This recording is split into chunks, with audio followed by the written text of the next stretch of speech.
قرآن کے لیے یہ حکم ہے کہ قرآن کو حسن کے ساتھ پڑھو، قرآن کو زینت کے ساتھ پڑھو۔ کچھ لوگ سوچتے ہوں گے مولانا صاحب کیا قرآن کا بھی میک اپ ہے؟ اب قرآن کی زینت بتا دوں کیا ہے؟ کسی مولانا سے نہ پوچھو بلکہ قرآن ہی سے پوچھو، اے قرآن تیری زینت کیا ہے؟ تو قرآن کہے گا میری زینت کو دیکھنا چاہتے ہو تو دیکھو، وَزِدْ عَلَيْهِ وَرَتِّلِ الْقُرْآنَ تَرْتِيلًا۔ جیسے بولو، کیا جب روح نکل جائے گی تب بولو گے سبحان اللہ؟ اور زور سے بولو، قرآن کو ترتیل سے پڑھو، قرآن کو تجویز سے پڑھو، اس انداز سے پڑھو کہ اگر کوئی مسافر جا رہا ہو کان میں صدا جائے ٹھہر جائے۔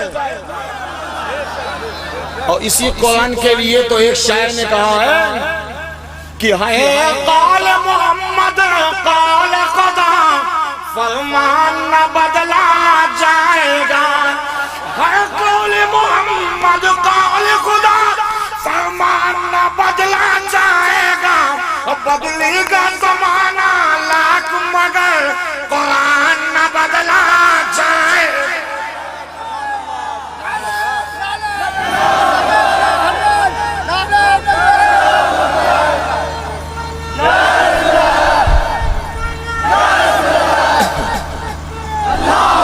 نہ تو قرآن کو کوئی بدل سکتا ہے نہ یہ قرآن لانے والے نبی کو۔ جیسے بولو اور زور سے بولو، نبیوں میں مصطفیٰ لاجواب، مصطفیٰ کی ذات بے مثال، مصطفیٰ کی بات بے مثال، مصطفیٰ کی شان بے مثال، مصطفیٰ کا خاندان بے مثال۔ نبیوں میں مصطفیٰ لاجواب، ولیوں میں غوث اعظم لاجواب، اور ہندوستان کے مہاراجا عطا ہے رسول، پتہ ہے رسول، فدا ہے رسول، رضا ہے رسول، ہم سب کے خواجہ۔ سے بولو، ایسے نہیں بولو گے ہم کو بولانا بھی آتا ہے۔ چاہنے والوں کی پہچان بنے بیٹھے ہیں، سارے عاشقوں کی جان بنے بیٹھے ہیں، ہندو والوں مل خواجہ کی کرامت دیکھو، 800 سال سے سلطان بنے بیٹھے۔ سبحان اللہ۔ میں نے تصور میں سوال کیا ہے خواجہ، ہماری حکومت کا تو یہ عالم ہے کہ 5 سال میں الیکشن، کہیں 2.5 سال میں، کہیں 20 دن میں، ایک مرتبہ 13 دن کی سرکار بنی، مگر والے خواجہ تمہاری حکومت جب سے بنی آج تک الیکشن ہوا ہی نہیں۔ اور جو سے بولو، بولو صحیح ہے کہ غلط؟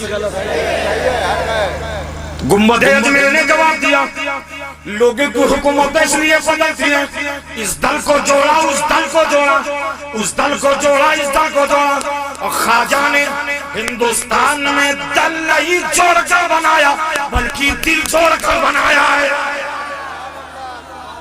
تو جو دل جوڑتا ہے وہ بدل جاتا ہے، اور جو دل جوڑتا ہے وہ بدلنے والے کو بدل دیتا ہے۔ آج بھی چلے جاؤ بلند دروازے پر ایک شعر لکھا ہوا ہے، خواجہ گرد و دربا ہے اعلیٰ تیرا۔ اور زور سے بولو، خواجہ گرد و دربا ہے اعلیٰ تیرا، کبھی محروم نہیں مانگنے والا تیرا۔ حضرات سارے اولیاء سر کے ساتھ، مگر ہمارے دین کے حقانیت کے دونوں شاہد ہیں، نہ تو غوث اعظم کا کوئی جواب ہے نہ میرے خواجہ کا کوئی جواب۔ سارے اولیاء پر حق ہے، ہمارے سر کے تاج ہے، مگر ان دو کا جواب نہیں۔ اور شاہ عبدالحق محدث دہلوی اخبار الاخیار میں فرماتے ہیں کہ سرکار غوث اعظم نے فرمایا کہ جب تک میں نہ چاہوں میرا کوئی نام نہیں لے سکتا۔ یہ اولیاء کرام ایسے ہیں جب تک یہ چاہیں گے نہیں تم کیا ہے، تمہارا خاندان کیا ہے، تم سوچ بھی نہیں سکتے۔ اور سرکار شہباز لامکانی غوث اعظم تو یہاں تک فرماتے ہیں کہ میں اس وقت تک کھاتا ہی نہیں جب تک میرا رب مجھ سے کہتا نہیں۔ جیسے بولو، سرکار غوث اعظم نے اسی کتاب میں لکھا العادل الجواہر میں آپ فرماتے ہیں کہ میرا رب جب تک مجھ سے کہتا نہیں میں پانی بھی نہیں پیتا، جب تک میرا رب مجھ سے کہتا نہیں میں ایک نوالا نہیں کھاتا، اور کھانے کے بعد تو چھوڑو جب تک میرا رب مجھ کو قسم نہیں دیتا تب تک عبد القادر ہاتھ بڑھاتا نہیں۔ اور اسی کی ترجمانی تو اعلیٰ حضرت فرماتے ہیں قسم دے دے کے کھلاتا ہے پلاتا ہے تمہیں پیارا اللہ تیرا چاہنے والا تیرا، ہوا کیا مرتبہ اے غوث بالا تیرا، اونچے اونچوں کے سروں سے قدم آلا تیرا، اور سب حالا کیا کوئی جانے گیا کیسا تیرا، اولیاء ملتے ہیں آنکھیں وہ تلوار تیرا۔ سبحان اللہ، نہ تو غوث اعظم کا کوئی جواب ہے نہیں میرے خواجہ کا کوئی جواب نہیں۔ بولو گے اور زور سے بولو۔ میں نے جس آیت کریمہ کی تلاوت کی ہے توجہ کے ساتھ سنیے۔ ایمان والو اللہ سے ڈرو، قرآن کا ہی ترجمہ ہے، ایمان والو اللہ سے ڈرو سچوں کے ساتھ ہو جاؤ۔ اچھا ایک بات بتاؤ، ایمان والو اللہ سے ڈرو جمعہ تک بھی نہ پڑھو، ٹھیک ہے؟ کچھ لوگ سوچے بہت اچھا ترجمہ ہے یہ۔ ایک آدمی سے میں نے پوچھا بھائی صاحب نماز پڑھتے ہو؟ کہا مولانا 80 سال ہو گیا آج تک ایک نماز نہیں قضا۔ ہم نے کہا تب تو چراغ لے کے ڈھونڈا جائے گا، تم سے خوبصورت آدمی نہیں ملے۔ ہم نے کہا کیا؟ اس نے کہا مولانا صاحب بات یہ نہیں ہے، جب ہم نے کبھی پڑھا نہیں تو قضا کہاں سے ہوگی؟ ایمان اور اللہ سے ڈرو سچوں کے ساتھ ہو جاؤ۔ سرکار غوث اعظم لاجواب، عطا رسول ہمارے خواجہ لاجواب۔ اور ایک بات بتا دوں، خانہ کعبہ میں ایک جگہ پرنالہ ہے، اس پرنالے کو میزاب رحمت کہا جاتا ہے۔ اس میزاب رحمت میں میرے خواجہ ہند کے راجہ عطا رسول، پتہ رسول، رضا رسول، فدائے رسول اسی خانہ کعبہ کے میزاب رحمت پر کھڑے ہو کر دعا کرتے ہیں۔ میزاب رحمت اس جگہ کا نام ہے جہاں دعائیں قبول ہوتی ہیں، دعا کی مقبولیت کی جگہ میزاب رحمت ہے۔ میرے خواجہ ہم سب کے مہاراجہ اسی میزاب رحمت پر کھڑے ہو کر دعا کرتے ہیں، اے خالق کائنات یا اللہ قیامت تک جتنے بھی لوگ میرے دامن سے جڑتے جائیں، میرے سلسلے سے وابستہ ہوتے جائیں، مولا سب پر جہنم حرام کر دے۔ حضور سے بولو، آواز آئی معین الدین سنو، قیامت تک جو تمہارے ہاتھ سے وابستہ ہوگا اللہ اس پہ جہنم کی آگ حرام کر دے گا۔ میرے خواجہ ہند کے راجہ عطا رسول، فتح رسول، ہم سب کے خواجہ دوبارہ دعا کے لیے ہاتھ اٹھائے، اے مولا اسے بھی جنتی بنا دے جو میرے ہاتھ سے وابستہ ہو، اور اسے بھی جنتی بنا دے جو میرے جانے کے بعد جو میرے سلسلے میں قیامت تک وابستہ ہوتے رہے۔ آواز آئی معین الدین سنو، ہم نے اسے بھی بخش دیا جو تمہارے ہاتھ سے وابستہ ہوگا، اور ہم نے اسے بھی بخش دیا جو تمہارے دامن میں جڑتا رہے گا۔ سبحان اللہ۔ دوزخ میں میں تو کیا میرا سایہ نہ جائے گا، کیونکہ رسول پاک سے دیکھا نہ جائے گا، اور جنت میں وہ رسول ہمارا نہ جائے گا جب تک آئے کہ امتی بخشا نہ جائے گا۔ نہ تو میرے خواجہ کا کوئی جواب ہے، نہ یہ خواجہ کے خاندان کا کوئی جواب۔ غریب نواز کے چاہنے والوں میں مبارکباد پیش کرتا ہوں، ہندوستان کے مسلمان پر میرے خواجہ کا احسان ہے۔ میرے خواجہ نہ آتے نا آج ہم بھی گھنٹے ہی لاتے۔ اور ایک بات بتا دوں، خواجہ کس کو کہتے ہیں؟ چمڑے کی گائے سے تو ساری دنیا دودھ نکال، ہندوستانی ہو، پاکستانی ہو، افغانستانی ہو، جاپانی ہو، لبنانی ہو، میدانی ہو، کھلیانی ہو، اربپتی ہو، کروڑپتی ہو، پدم پتی ہو، جس ملک کا ہو، جس علاقے کا ہو، جس صوبے کا ہو، جس ضلع کا ہو، جس نگر کا ہو، جس جگہ کا ہو، چاہے ٹوپی والا ہو، داڑھی والا ہو، پینٹ شرٹ والا ہو، کرسی والا ہو، میز والا ہو، شیخ ہو، مغل ہو، پٹھان ہو، تقوی والا ہو، چاہے مسلح والا ہو، چاہے نماز والا مغل، چیلنج ہے چمڑے کی گائے سے سب دودھ نکالنا جانتے ہیں، مگر جو پیتل کی گائے سے دودھ نکال لے اسی کا نام غریب نواز ہے۔ ہر کسی کے ماں نے دودھ پلایا، جو پیتل کی گائے سے دودھ نکال لے، یہ میرے خواجہ کی ذات ہے۔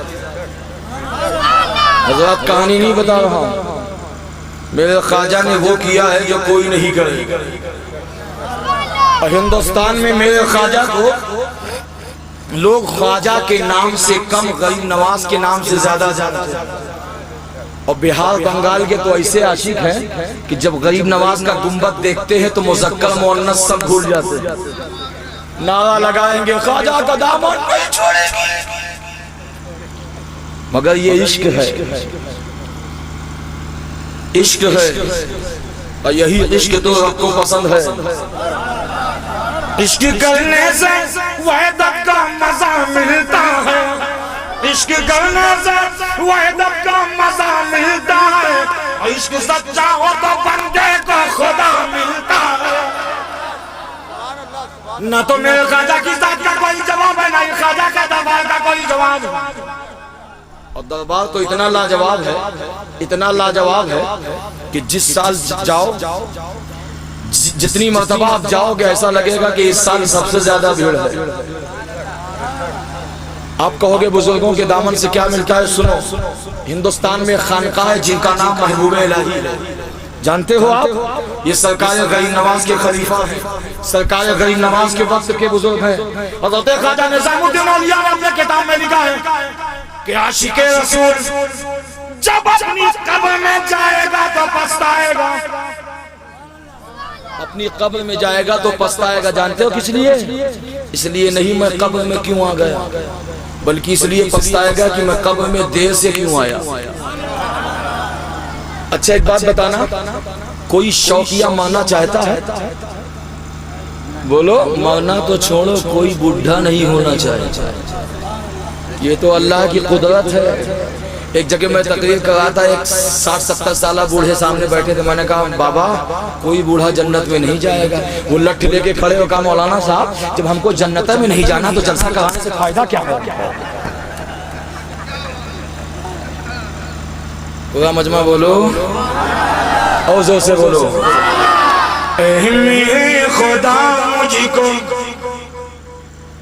اے میرے خدا مجھ کو جو چاہے سزا دینا، جو چاہے سزا دینا، اے میرے خدا مجھ کو، اے میرے خدا مجھ کو جو چاہے سزا دینا، جو چاہے سزا دینا، اے میرے خدا مجھ کو جو چاہے سزا دینا، پر روزے آقا کا دیدار کرا دینا۔ میرے خواجہ کی نہ تو ذات کا کوئی جواب، نہ ہی میرے خواجہ کی بات کا کوئی جواب، اور نہ ہی میرے خواجہ کے دربار کا کوئی جواب۔ سرکار محبوب الہی نے فرمایا عاشق رسول پچھتائے گا مگر عاشق ہوگا۔ اب غریب نواز نے عاشق کی پہچان بھی بتائی ہے، وہ بھی سنیے۔ سرکار محبوب الہی سے کسی نے پوچھا حضور یہ آپ کیا کہہ رہے ہیں؟ کوئی قبر میں جانے سے پچھتائے گا، کوئی قبر میں جلدی جانا چاہے گا، مگر محبوب الہی نے فرمایا اللہ تعالیٰ نے عاشق رسول کے لیے قبر میں اتنا لاجواب انتظام کیا ہے، ایسا انتظام کہ انسان دنیا میں کروڑ پتی ہو چاہے ارب پتی ہو مگر ایسا انتظام نہیں دیکھے۔ محبوب الہی سے لوگوں نے کہا حضور قبر میں کون سی ایسی فٹ ہے، وہاں کون سا گدہ، کون سا گلب کا گدہ ہے، کون سا مسند ہے، کون سا پنکھا ہے کہ وہاں؟ محبوب الہی نے فرمایا جاننا چاہتے ہو اللہ نے عاشق رسول کے لیے قبر میں کیا انتظام کیا ہے؟ کچھ لوگوں نے کہا ہم جاننا چاہتے، توجہ کے ساتھ سنیے. سرکار محبوب الہی نے فرمایا اے لوگوں سنو، عاشق رسول کا انتظام جاننا چاہتے ہو؟ کہا حضور جاننا چاہتے. کہا اچھا دیکھو، فلاں روز میرا انتقال ہو جائے گا، میرے جنازے کو نہلا دھلا کر کفن پہنا کر قبر میں اتار دینا، اور جب قبر میں اتار دو گے تمہیں عاشق رسول کی پہچان کا معاملہ سمجھ میں آ جائے گا. لوگوں نے کہا ٹھیک ہے. آپ کا جنازہ نہلایا گیا، آپ کا جنازہ کفن پہنایا گیا، خوشبوؤں میں بسایا گیا، قبر تیار کی گئی، قبر سے مٹی نکال دی گئی. جب تک جنازہ نہیں آیا تھا تب تک تو لوگ قبر کو تیاری کرنے میں لگے تھے، مگر جیسے ہی قبر میں جنازہ اتارنا شروع کیا تو جو لوگ قبر سے مٹی باہر نکال رہے تھے، جیسے ہی محبوب الہی کو لٹایا تو وہ لٹانے والے سارے بے ہوش. تو جو لوگ اور تھے وہ ڈر کے پیچھے ہو گئے. تھوڑی دیر کے بعد ان لوگوں کو ہوش میں لایا گیا، پوچھا گیا کیوں؟ پوری مٹی نکال دیے، قبر تیار کر دیے، تب تک تو بے ہوش نہیں ہوئے، اور جب محبوب الہی کو لٹانا شروع کیا تب بھی ہوش ہو گئے. کیا تم نے کوئی ڈراؤنی چیز دیکھا ہے؟ کیا تم نے بہت خطرناک چیز دیکھا ہے؟ تو ان عاشقوں نے کہا نہیں، بات یہ نہیں ہے کہ ہم نے کوئی بھیانک چیز دیکھا ہے، ہم کیوں بے ہوش ہو گئے جاننا چاہتے ہو؟ کہا ہاں. کہا اگر بتا دیں گے تو تم بھی ہوش ہو جاؤ. کہا بتا دیں گے تو تم بھی ہو. لوگوں نے کہا نہیں بتائیے. سرکار محبوب الہی کے سارے عاشقوں نے بتایا. کہا سنو سنو، جب تک ہم قبر تیار کر رہے تھے، قبر سے مٹی نکال رہے تھے، تب تک تو ہم نے کچھ نہیں دیکھا، اور جیسے ہی محبوب الہی کو قبر میں لٹانا شروع کیا تو ہماری نظروں نے کیا دیکھا؟ محبوب الہی بعد میں آ رہے ہیں، مصطفیٰ کی آمد پہلے ہو رہی ہے، نبی کی آمد پہلے ہو رہی ہے، رسول ہاشمی کی آمد پہلے ہو رہی ہے. سبحان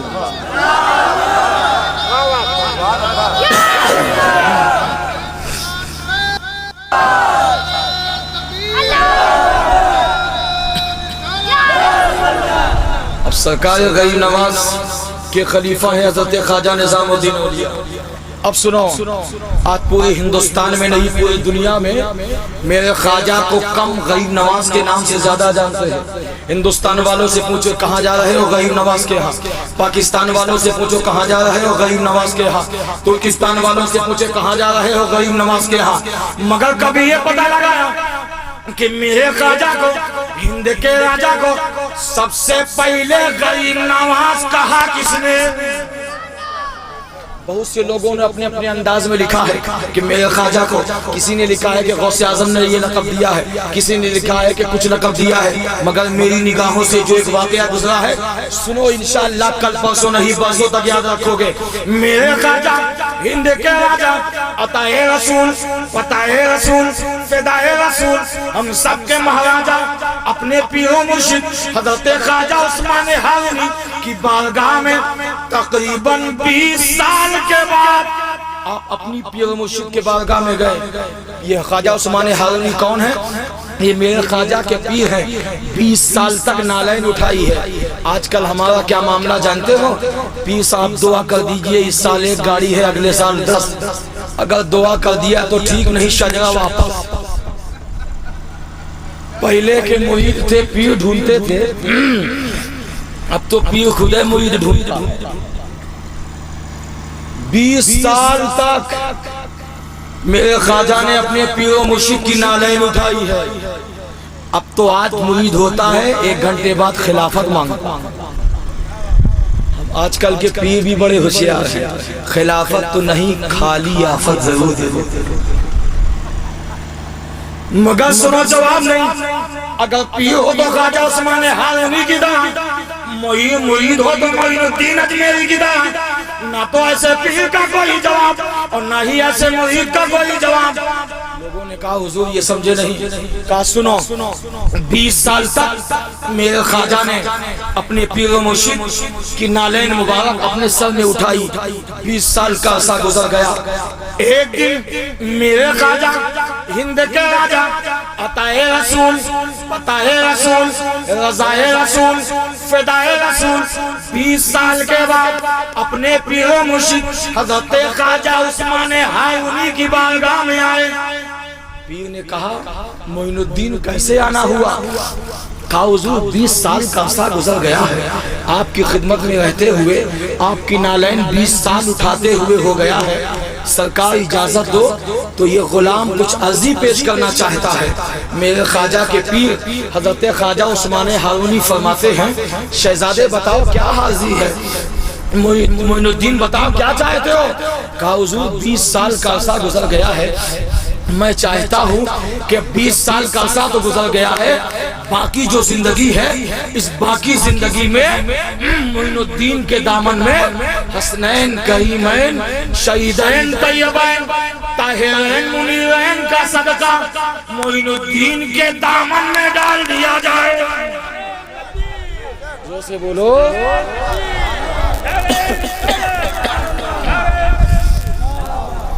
کیا کہا؟ حسنین کریمین کا صدقہ میرے دامن میں ڈال دیا جائے۔ میرے خواجہ کے پیر و مرشد حضرت خواجہ عثمان ہارونی فرماتے ہیں کہا بیٹا معین بات صحیح کہہ رہے ہو، مگر سلطان الہند کانفرنس میں آنے والوں بہت توجہ کے ساتھ سنیے گا۔ میرے خواجہ نے فرمایا حضور بتائیے کیا کرنا ہے؟ کہا شہزادے سنو، ابھی تو تمہارا کاغذ تیار ہوا ہے، کاغذ میں جتنا لکھنے کا کام ہے وہ تو ابھی باقی ہے۔ کہا حضور 20 سال میں تو کاغذ تیار ہوا ہے، تب لکھنے کا کام کتنے دن میں ہوگا؟ کہا معین الدین اب پریشان مت ہو، کاغذ میں نے تیار کیا ہے، لکھنے کا یہ خانہ کعبہ میں لکھو، کعبہ شریف چلنا پڑے گا۔ معین الدین اجمیری فرماتے ہیں کہا ٹھیک ہے حضور جیسا آپ کہیں۔ حضرت خواجہ عثمان ہارونی نے فرمایا معین الدین چلو، کاغذ میں نے بنایا ہے، اب لکھنے کا کام خانہ کعبہ میں ہوگا۔ آگے آگے خواجہ عثمان ہارونی ہے، پیچھے پیچھے خواجہ معین الدین اجمیری ہے، پیدل چلے، چلنے کے بعد خانہ کعبہ میں پہنچے، الوداعی سلام پیش کیا۔ آگے آگے خواجہ عثمان ہارونی، پیچھے پیچھے معین الدین اجمیری۔ بتانا کیا چاہتا ہوں وہ سنو، ابھی بھی آپ کو صرف لوگ خواجہ معین الدین کے نام سے جانتے تھے، ابھی کوئی آدمی غریب نواز کے نام سے نہیں جانتا تھا۔ حضرت خواجہ عثمان ہارونی نے فرمایا بیٹا معین یہ کعبہ ہے، کعبے کا طواف کیا جائے۔ کہا حضور ٹھیک ہے جیسا آپ چاہیں گے ویسا ہوگا۔ آگے آگے خواجہ معین الدین اجمیری نہیں، کہا حضور پہلے آپ چلیے۔ حضرت خواجہ عثمان ہارونی آگے آگے کعبے کا طواف، پیچھے پیچھے معین الدین کر رہے، آگے آگے خواجہ عثمان ہارونی۔ کعبے کا طواف ہو گیا، طواف ہونے کے بعد حضرت خواجہ عثمان ہارونی فرماتے ہیں معین الدین خانہ کعبہ کا طواف کر لیا؟ کہا ہاں حضور کر لیا۔ کعبے کام اور کرو، 3 دن 3 رات کا مجاہدہ کرنا ہے۔ کہا وہ کیسے؟ کہا 3 دن 3 رات نہ تو کھانے سے مطلب نہ تو پینے سے مطلب، بس شب و روز زندگی کا ہر لمحہ مالک کے یاد میں گزار دینا ہے۔ میرے خواجہ نے کہا حضور ٹھیک ہے، 20 سال کے بعد تو یہ نمبر آیا ہے، ٹھیک ہے حضور میں ایسا ہی کروں گا۔ میرے خواجہ نے ہند کے راجہ نے عطائے رسول نے بتائے رسول نے 3 دن 3 رات کا مجاہدہ کیا، نہ تو کھانے سے مطلب نہ تو پینے سے مطلب۔ مجاہدہ کرنے کے بعد میرے خواجہ آتے ہیں ہاتھ باندھ کر حضور یا خواجہ عثمان ہارونی اب بتائیے کیا کرنا ہے؟ کہا معین الدین 3 دن 3 رات کا مجاہدہ کر لیا؟ کہا الحمدللہ ہاں میں نے کر لیا۔ کعبے کام کرو، کعبے کو دیکھو۔ کہا حضور میں نے کعبے کا بھی دیکھ لیا۔ کہا طواف کر لیا؟ کہا ہاں طواف کر لیا۔ اسی کعبے کے لیے تو اعلیٰ حضرت نے فرمایا ہے حاجیو شہنشاہ کا روضہ دیکھو، کعبہ کو دیکھ چکے کعبے کا کعبہ دیکھو۔ خواجہ عثمان ہارونی ہے، فرماتے ہیں بیٹا معین ایک کام کرو، تم نے کاغذ تیار کر لیا؟ کہا نہیں۔ کہا اب کاغذ کے تحریر کا کام شروع ہو گیا ہے، کہا اب کرنا کیا ہے وہ بتائیے؟ کہا معین الدین ایک کام کرو، کعبے کا طواف کر لیا؟ کہا ہاں۔ کہا 3 دن 3 رات کا مجاہدہ ہو گیا؟ کہا ہاں ہو گیا۔ کعبے کام ہو کرنا؟ کہا کیا کرنا؟ کہا 1000 مرتبہ سورہ اخلاص یعنی قل هو اللہ شریف پڑھو، تمہارا کاغذ آگے مکمل ہو جائے گا۔ خواجہ نے ہند کے راجا نے عطائے رسول فتائے رسول فدائے رسول رضائے رسول تقریباً 1000 مرتبہ سورہ اخلاص پڑھا، یعنی قل هو اللہ شریف پڑھا۔ پڑھنے کے بعد میرے خواجہ اپنے پیر و مرشد کی بارگاہ میں آئے۔ میرے خواجہ عثمان ہارونی نے فرمایا معین الدین 1000 مرتبہ پڑھ لیا؟ کہا جی حضور پڑھ لیا۔ کہا اب ایک کام کرو، تمہارا کاغذ کا کام شروع ہو گیا، اب آسمان میں نظر ڈالو، آسمان میں نگاہ کرو، دیکھو کیا دکھائی دیتا۔ میرے خواجہ ہے آسمان کی طرف دیکھتے ہیں۔ کہا حضور کل تک جب میں دیکھتا تھا تو کل تک تو بات الگ تھی، آج کچھ الگ معاملہ ہے۔ کہا کل تک کیا دیکھ رہے تھے؟ کہا حضور کل تک تو معاملہ یہ تھا کہ بادل میں جو سامنے چیز دکھائی دیتی تھی، بادل یا چاند یا ستارے، وہی نظر آتے۔ کہا آج کیا دکھ رہا ہے؟ کہا حضور آج تو معاملہ بڑا عجیب ہے۔ کہا معین الدین آج کیا دیکھ رہے ہو؟ کہا آج تو معاملہ یہ ہے، آسمان کا پہلا حصہ، آسمان کا دوسرا حصہ، آسمان کا تیسرا حصہ، آسمان کا چوتھا حصہ، آسمان کا 5واں حصہ، آسمان کا 6واں حصہ، آسمان کا 7واں حصہ، یہیں تک نہیں بلکہ حضور معین الدین کی نظر میں عرش اعظم دکھائی دے رہا۔ میرے خواجہ کے پیر نے کہا معین الدین اب منزل کی ابتدا ہو گئی ہے، 1000 مرتبہ سورہ اخلاص پھر پڑھو تب تمہارا کام مکمل ہو جائے گا۔ کہا حضور ٹھیک ہے۔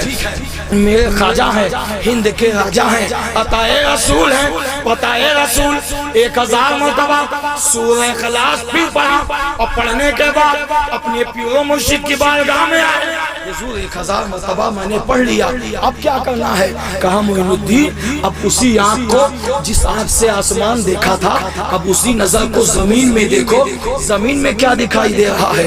کہا حضور آج میں زمین دیکھ رہا ہوں، کل تک جب میں زمین میں نظر ڈالتا تھا تو زمین کے اوپر کی چیزیں پیڑ پودے کنکر پتھر یہی دکھائی دیتا تھا، مگر آج تو بڑا عجیب معاملہ ہے۔ میرے خواجہ کے پیر نے کہا اے عثمان ہارونی نے فرمایا معین الدین آج کیا دیکھ رہے ہو؟ کہا حضور آج تو معاملہ بڑا عجیب ہے، آج تو معاملہ یہ کہ زمین کا پہلا حصہ، زمین کا دوسرا حصہ، زمین کا تیسرا حصہ، زمین کا چوتھا حصہ، زمین کا 5واں حصہ، زمین کا 6واں حصہ، زمین کا 7واں حصہ، زمین کا آخری طبق جسے تحت الثری کہتے ہیں، وہ معین الدین کے نگاہوں میں۔ سبحان اللہ۔ میرے خواجہ نے فرمایا حضور تحت الثری دکھائی دے رہا ہے۔ میرے خواجہ کے پیر و مرشد حضرت خواجہ عثمان ہارونی نے فرمایا معین الدین کاغذ کا کام مکمل ہونے والا، ایک کام اور کرو۔ کہا حضور اب کیا کرنا ہے؟ کہا 1000 مرتبہ سورہ اخلاص پھر پڑھو۔ کہا حضور ٹھیک ہے۔ آج کل کا آدمی ہوتا تو شجرہ پھینک کے بھاگ جاتا، شجرہ پھینک کے بھاگ جاتا ہے، کتنا پڑھائیں گے؟ مگر یہ ہند الولی ہے، عطائے رسول ہے۔ اور ایک بات بتا دوں، 11 مارچ سے لے کر آج تک کئی لوگوں کے دل میں کھلبلی ہے۔ کھلبلی کیوں کرتے ہو؟ میرے خواجہ کو مصطفیٰ نے 5 سال کے لیے تھوڑی بنایا، میرے خواجہ کو تو آقا نے قیامت تک کے لیے بادشاہ بنایا۔ عطائے رسول نے فرمایا حضور کیا کرنا؟ کہا معین الدین 1000 مرتبہ پھر پڑھو تاکہ تمہارا کام آگے ہو جائے۔ میرے خواجہ نے ہند کے راجا نے 1000 مرتبہ سورہ اخلاص پھر پڑھا۔ پڑھنے کے بعد اپنے پیر و مرشد کی بارگاہ میں آئے، حضرت خواجہ عثمان ہارونی کی بارگاہ میں۔ کہا حضور اب کیا کرنا ہے؟ کہا معین الدین 1000 مرتبہ پڑھ لیا؟ کہا الحمدللہ میں نے پڑھ لیا۔ کہا اب ایک کام کرو، اسی آنکھ سے جس آنکھ سے آسمان دیکھا، جس آنکھ سے زمین دیکھا، اب اسی آنکھ سے میرے 2 انگوٹھوں کے یا 2 انگلیوں کے درمیان میں، 2 انگلیوں کے بیچ میں دیکھو معین الدین تمہیں کیا دکھائی دیتا؟ حضور کل تک جب میں دیکھتا تھا آپ کے دو انگلیوں کے بیچ میں تو جو سامنے چیز رہتی تھی چاہے دیوار ہو چاہے مکان ہو چاہے درخت ہو وہی دکھائی دیتا، مگر آج تو بڑا عجیب حال ہے۔ میرے خواجہ کے پیر و مرشد حضرت خواجہ عثمان ہارونی فرماتے ہیں حضور کل تک تو سامنے جو چیز رہتی تھی وہی دکھائی دیتے، مگر آج تو بڑی عجیب حال ہے۔ کہا کیا معاملہ؟ کہا حضور کل تک تو میں دنیا کی چیزیں دیکھتا تھا، مگر آپ معین الدین کی نظر میں دنیا ہی نہیں بلکہ 18,000 عالم دکھائی دے رہا۔ میرے خواجہ کے پیر و مرشد حضرت خواجہ عثمان ہارونی فرماتے ہیں معین الدین 1000 مرتبہ پھر پڑھو تمہاری منزل پوری ہونے والی ہے۔